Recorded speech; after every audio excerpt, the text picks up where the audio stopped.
Welcome to the newest installment of the Untitled Film Nerd Project. My name is Philip, and joining me as always is Teacher. Hello.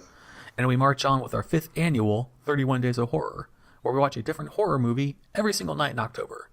And we're on October 16th, and our movie was THELMA. Before we get into it, spoiler warning now! If you want to avoid spoilers, skip ahead to the time code you see on the screen. So let's get right into cast and crew rundown. 2 little amendments. 1, these are all Norwegian people, so I'm going to do my best. And 2, I don't know anything they've been in, so I'm just going to give you who they were and who they are. This was directed by Joachim Trier. The only thing I saw of note was a movie called Louder Than Bombs. Yeah, I've heard of that one. Oh, yeah. And it has Jesse Eisenberg and Gabriel Byrne, so that was the only thing that I recognized. Thelma was Ailey Harbo. I know I'm butchering that, I'm sorry. Anya was Kaya Wilkins. Trond was Henrik Rafaelsen. That's hard. And Uni, the mom, was Ellen Dorrit Peterson. And that's all I got. Is that good enough? Oh, yeah. Okay. Yeah. I didn't know any of these people. All right, so let's get right into our initial thoughts. I'll let you go first since you finished a little bit before me and have had time to let it sit. I didn't like it. Really? Yeah. Do tell. I thought it was... I was borderline bored all the way through, but kept on hoping that, this is going to be a slow burn for me and the ending will be satisfying, and it was a, I guess, happy ending, but I was not satisfied. Interesting. This plays into this theory I have that somewhere in early October, you were a victim of the body snatchers. Mm-hmm. Because things that I hate, you like. Things that I actually didn't mind, you're not liking. And, further proof, we watched a creature movie that wasn't bad and you didn't enjoy it. Where is my friend? Who are you? Who are you really? And what did you do with my friend? So, I take it you liked it? I didn't love it, but I didn't hate it. Okay. I mean, I don't know, dude. Like, this is weird. This is weird. This is weird. This is very weird. I appreciated the fact that it tackled this kind of movie from an angle we hadn't seen before. Mm-hmm. We never really dealt with someone who had sexual repressed feelings, and so I called it Lesbian Carrie. Oh, yeah. And yeah. I will say I was hoping that the end would be her just destroying the school, a la Carrie, when she just destroyed the town. We didn't get that, but that was just me. That was wishful thinking. I didn't mind it. It was slow. It was about 2 hours long, and I thought it was a good character study as far as like religion and suppression and motive and secrecy, and she's essentially an X-Men. Oh, yeah. I mean, this is what happens when, the dad ignores the letter from Professor X. Yeah, exactly. So I thought it was like, from that point of view, like, this is an interesting X-Men never got to have their powers developed. Yeah, they never got to be like developed and molded into what they could be. So to me, this was just like somewhere in the canon of the X-Men universe. And for what it was, I didn't mind it. Yeah, I definitely describe this as religiously oppressed girl goes to college, becomes a lesbian, becomes psychic, and then bad shit happens. Well, she didn't become. It was always there. Well, yeah. I mean, her homosexuality was awakened in her. Mm-hmm. And when you come from the kind of place she came from. This is what happens when you repress people. Mm-hmm. Yep. It's a powder keg. They'll set you on fire and make you drown yourself or burn to death. Pick one. Which that was kind of cool. Oh, yeah. This had many holy shit moments, in my opinion. And it looked pretty. Like, it was shot well. Mm-hmm. And from the opening scene, I was like, oh shit, something's going on. Okay. But it's like, when there was meat on the bone, I liked it. But then there was a whole lot of period of just bone. I think that was the point, though, is when you got to the meat, it meant more. Yeah. All right. All right. Apparently, my friend went missing around October 2nd. So, yeah. Okay. Welcome, imposter guy, to the podcast. I'm slowly finding out who you really are. I'll get to the bottom of it soon. I'll watch one of your favorite movies, and then when you tell me you hate it, I'll know something's up. I'll know for sure. I'll know for sure. Watch The Lost Boys, and if you're like, that's the worst fucking vampire movie I ever saw, then I'm like, okay, podcast on hold until you return, my friend. All right, Mr. Opposite person, if any, then, what was your favorite scene? Favorite scene is probably going to be like what we had just mentioned. When she, like, I don't even think it's so much as she set her father on fire. I think she changed the composition. It seemed whenever his body hit oxygen, it became inflamed. So if he was underwater, he was fine. But the moment he kept on coming up for air, fire. That was so clever. And so well shot. Yeah, it was so well done. I'm there saying, just jump in the fucking water. You're surrounded by water. Stop staring at your hands. Put them in the water. And like, okay, good, you win the water. You pop back up, and it's like, oh shit, you are fucked. You either drown yourself or you burn alive. That is fucking cool. Well, since you said that one, I'm going to go for a more understated scene. I liked when she was at that party, and they had her smoke what she thought was weed. And that whole scene of her in her head.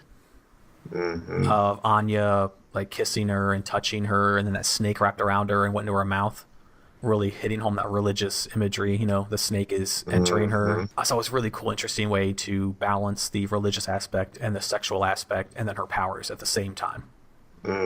So that'd be mine. And another scene that was just fantastically shot. This movie on a whole was like, from a technical standpoint, this was good. Like, I think what part of my problem is I just wanted more.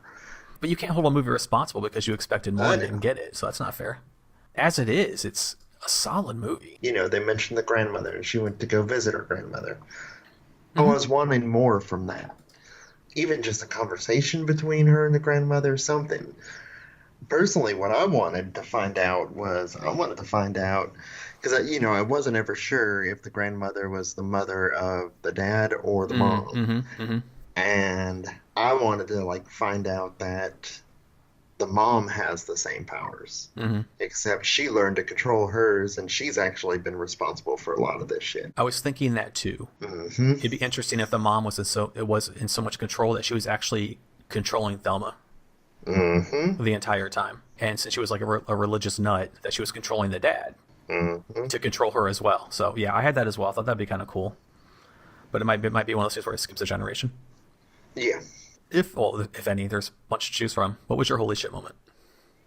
Holy shit moment is kind of subdued, but it's not just the scene of Anya being pulled through the window. You know, window breaks and then she gets pulled through it.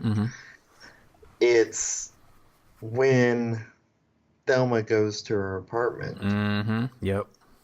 And finds the hair like fused into the glass. That was so nice. Yes. By the end of this podcast, you're gonna like the movie. That was a good scene. Yeah, I even wrote holy shit beside it. So yeah. So it was a nice touch. What was yours?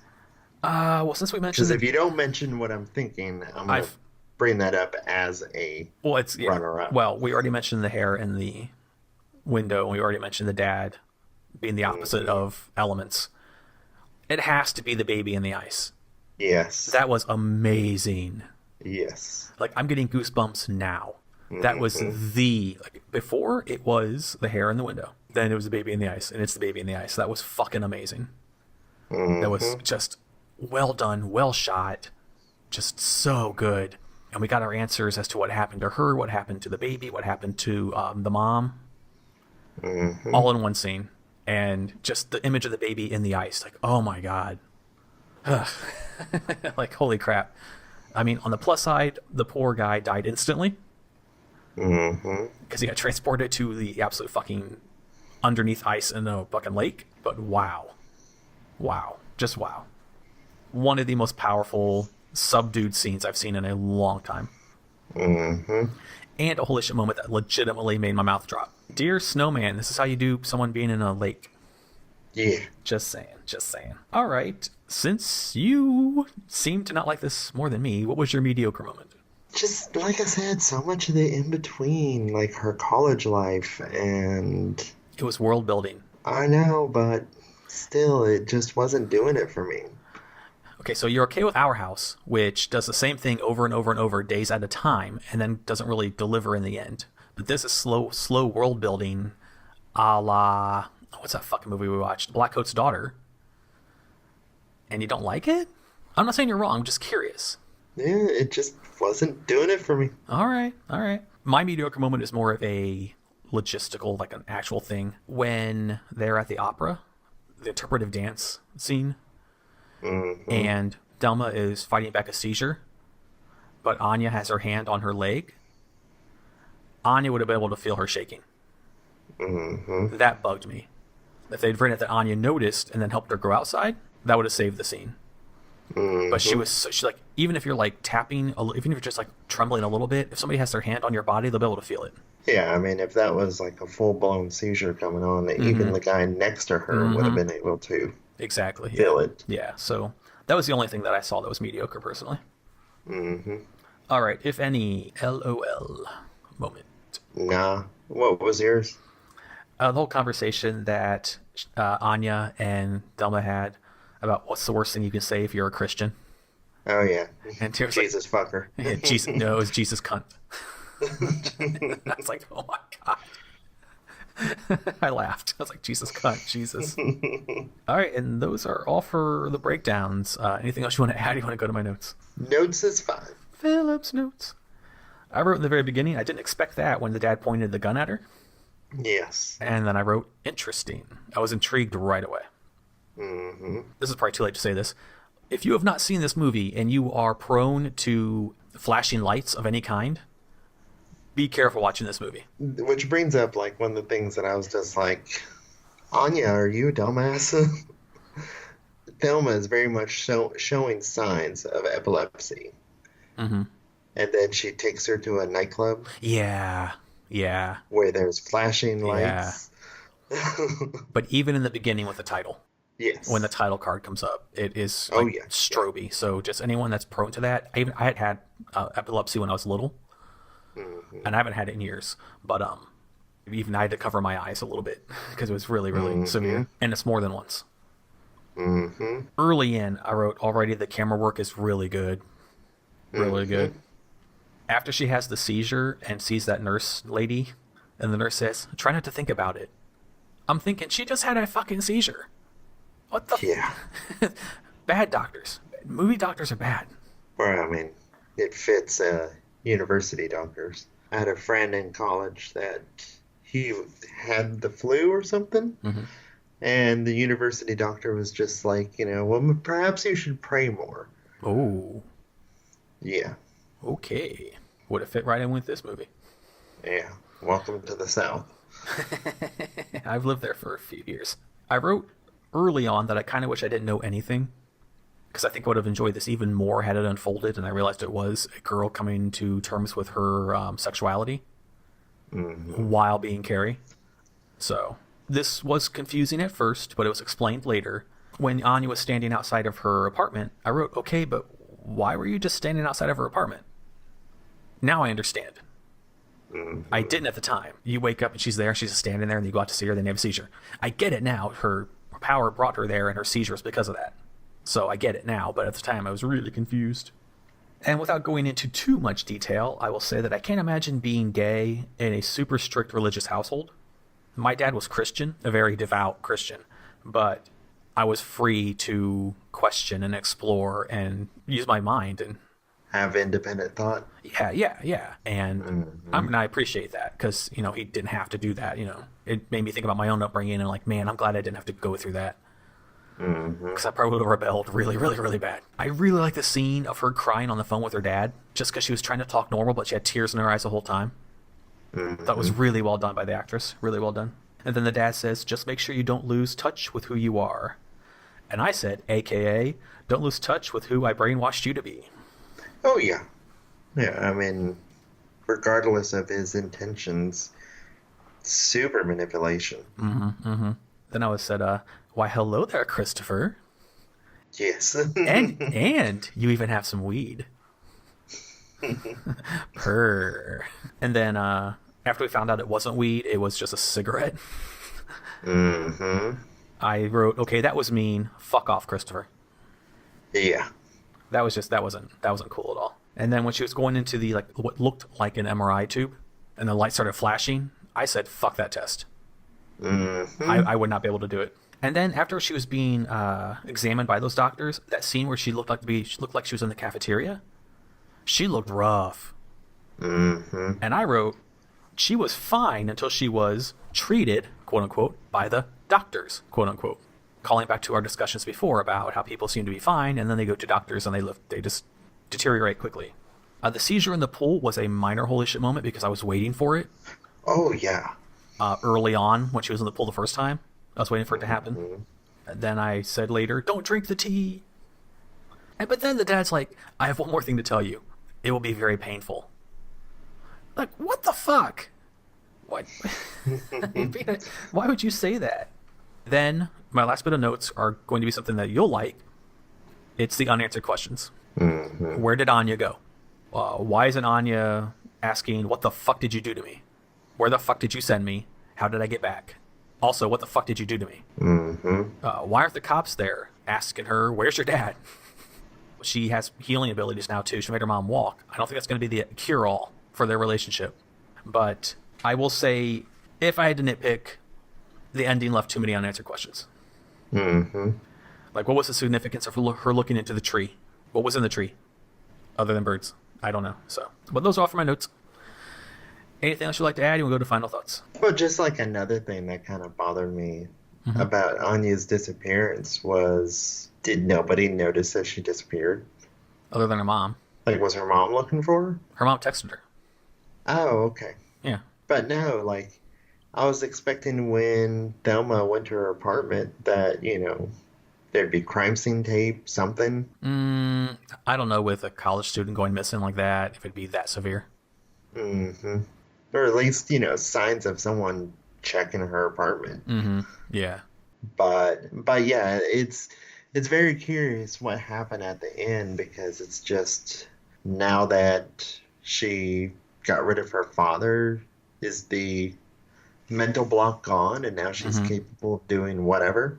I don't even see that brief glimpse of her waiting for Anya. I don't even see that as so much as psychic ability, being able to see the future. I think she just wanted Anya there to kiss her neck, and then lo and behold, she appears. Right. Now fully aware of her power. Yeah. Since Daddy told her what she could do. Mm-hmm. I guess to add on to that, the motivation to just outright kill the dad like that, because she seemed to be pretty okay with what was going on. Mm-hmm. Like the mom, I thought deserved a much harsher, because mom was clearly afraid of her. Yeah, I guess that's part of the other thing. I just wanted Thelma to be angry. Like the dad loved her, the mom didn't. Mm-hmm. So you would think her anger and rage would have been towards the mom. Anything else or final thoughts? Final thoughts is fine. Let's go to final thoughts. We are once again at a crossroads. It just happened more this month than it has ever, where I would recommend it. I think it's a nice slow burn with an interesting plot. And yes, it is slow, but we've watched other slow movies this month that you were forgiving on. I will concede that the ending was a little too ambiguous. There was the motivation for why what happening wasn't as sharp as it could have been. But up until then, I enjoyed the ride, and I thought that when stuff did happen, it meant more because it was taking such a calculated path to get there. I wouldn't recommend this to everybody. But I think that this is more of a niche kind of horror film. Mm-hmm. And I think it's more of an intelligent horror film. If you liked, Stoker, Black Coat's Daughter, stuff like that, I think there'll be a higher chance that you enjoy this. So overall, I would recommend it. And I will follow suit with that I would still recommend this to people. I know that movies can still be good. It's just certain movies, I recognize that they're good, but I just didn't like them. Okay. So, and this just kind of falls into that category. It was a good movie, and especially with how well it was shot, it's just this one wasn't for me. Okay, fair enough. All right, well, that takes care of final thoughts. But before we go, as it pertains to Thelma, what did we learn? So I think I kind of touched upon what I learned. Just basically, should have answered that call from Professor X. Yeah, definitely. I learned that apparently my friend has been body snatched. So, at least new TJ kept the ability to do that. Yes, indeed. Noted. You missed it, yeah? I left it open for you. Well, that wraps up day 16. We are over halfway done now. Thank you for listening. Tell us what you thought of the movie in the comments below. Which side of the fence do you sit on? Did you enjoy it like I did? Or was it good, but not something you enjoyed, like, quote-unquote, TJ? If you liked the video, please hit the like button, share it with your friends or cool people who might dig the Vizcast. And please subscribe to the channel, including hitting that notification bell to stay up to date on the newest content. Speaking of, for day 17, we'll be watching the movie Housewife. This is another TJ find, so I look forward to it. Awesome. So until tomorrow, once again, my name is Philip. Ding, ding, ding, ding, ding, ding, ding, ding, ding, ding, ding, ding. Ding, ding, ding, ding, ding, ding, ding, ding, ding, ding, ding. And I'm TJ. And we'll return then to talk about Housewife. Goodbye. Bye. You are body snatched. Where's TJ?